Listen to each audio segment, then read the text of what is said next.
Mirë se po takuemi edhe sot në kronikën javore të librit në Mirëmëngjesi Kosovë, të nderuar teleshikues. Në televizionin publik të Kosovës, si edhe çdo javë tjetër, 5 tituj, 5 autor, 5 vepra të reja dhe të kërkuara në librari. Sjellim botimin e ri të Blerina Rogova Gaxha, Fallxhoria.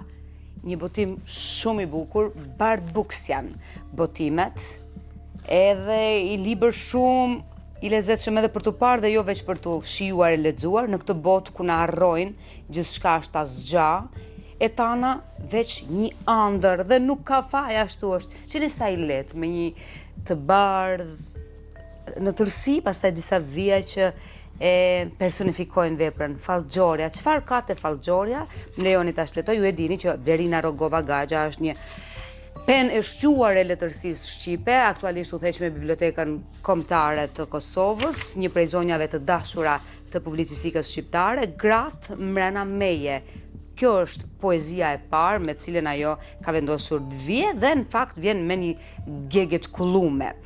Fëmijët qajnë, e unë harroj nëse jetoj në të tashmen, a në të shkumen që se kam ma, kujtimet janë vjetrue, gjitha vendet e jetës më janë bat huaja, dhe ëndrat më janë bat huaja, dhe vjeshta që e mbaj mend, ashtë ajo që e kam humb.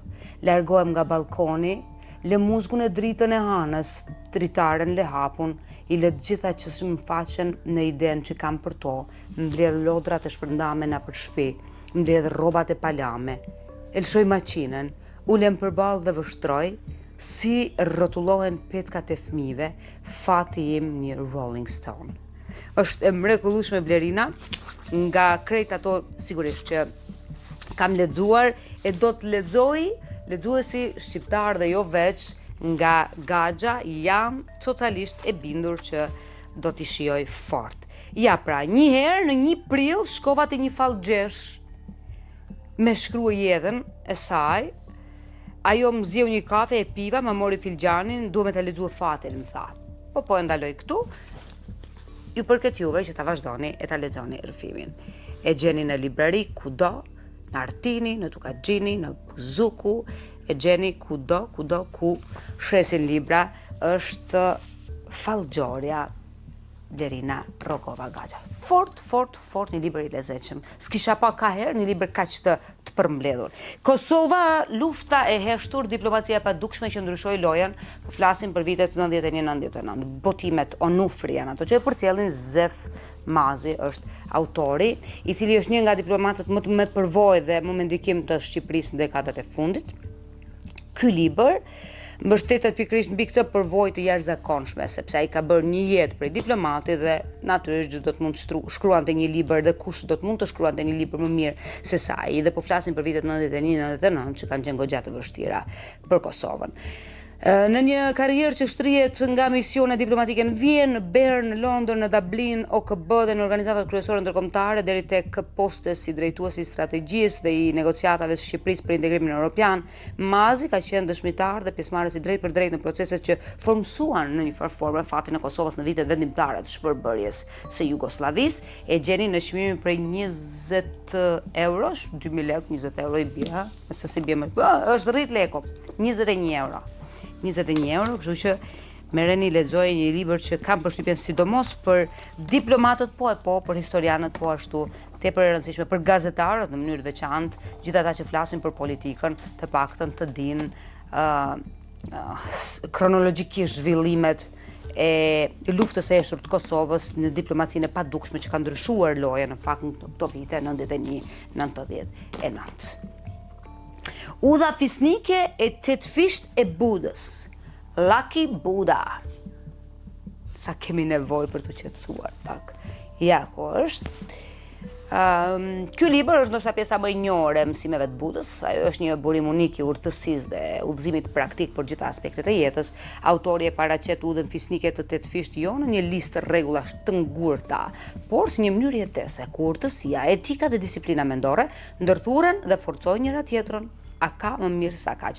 Autori i përkthen parimet e lashta të budizmit me një qartësi të madhe dhe një gjuhë të kuptueshme dhe të kompletueshme, si më thënë për lexuesin e sotëm, duke ilustruar shembuj praktik që rrëfejmë në mënyrën se si këto mësime mund të ndikojnë pastaj në jetën tonë. Autori është një nga figurat kryesore për budizmin perëndimor dhe themeluesi i komunitetit budist. Ai ka kushtuar jetën e tij përkthimit dhe përcjelljes së budizmit si një traditë e gjallë për njerëzit e sotëm. 1200 lekë o 13 euro është çmimi për udhën fisnike të 8 fish të Budës. Asgjë s'janë ato në krahasim me rregullat jo të ngurtat, por ato të mençurisë, të urtësisë që përcjell budizmi. Gianluigi Buffon është rëzohu ngrihu. Botimet Jozef ka shqipëruar Maksim Rakipaj. Ju e njihni kush është Gianluigi Buffon. Emri i tij është pikërisht ky. Kam luajtur futboll thot deri në moshën 45 vjeç, nga të cilat 28 si profesionist, ku mendoj se jam hedhur në tokë miliarda herë, si gjithë futbollistët e tjerë. Por, di si dhe kur bie. Megjithatë, si të ngrihem, më ka mësuar jeta. Jam totalisht e lumtur që po përcjell këtë libër sot, për të parë se rëzohu ngrihu, nuk ka rëndësi se sa herë rëzohesh, është tepër e rëndësishme, besoj e keni dëgjuar shumë herë, se si ti gjen forcën për të ringritur dhe çfarë bën atë ringritje.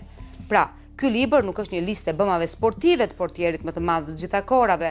Ky libër tregon historinë e Gianluigi Buffon si fëmijë, si djalë, si burr, si baba, si profesionist, si njeri në radhë të parë. Dhe gjithashtu tregon ëndrat, planet, reflektimet, vlerat, frikën, kontradiktat, pasionet, mundimet, të qeshurat, pastaj humnerat, rrëzimet, gëzimet dhe hidhrimet në jetë komplekse, e cila u shpreh me intensitetin më të lartë brenda dhe jashtë fushës.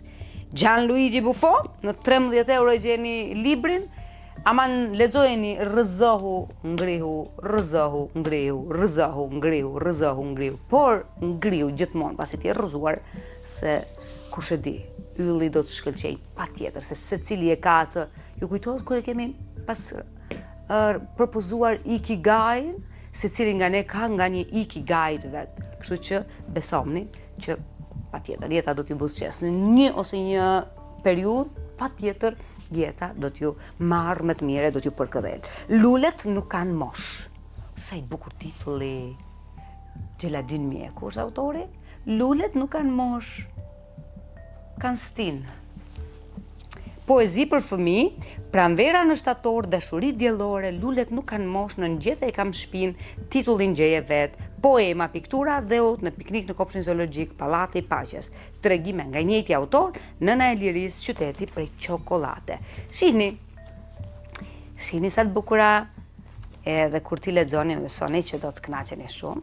Një poezi, një prrall përpara gjumit, ose gjatë ditës, do t'i bënte mirë të voglit tuaj, ose të voglës suaj të shtrenjtë, prandaj lexojeni, është një libër që ne ura rekomandojmë ose ua propozojmë. Lulet nuk kanë mosh, Gianluigi Buffon, Udha fisnike e 8 fish të Budës, Kosova dhe lufta e fshehur, po flasim për vitet 91-99, dhe Fallxhoria.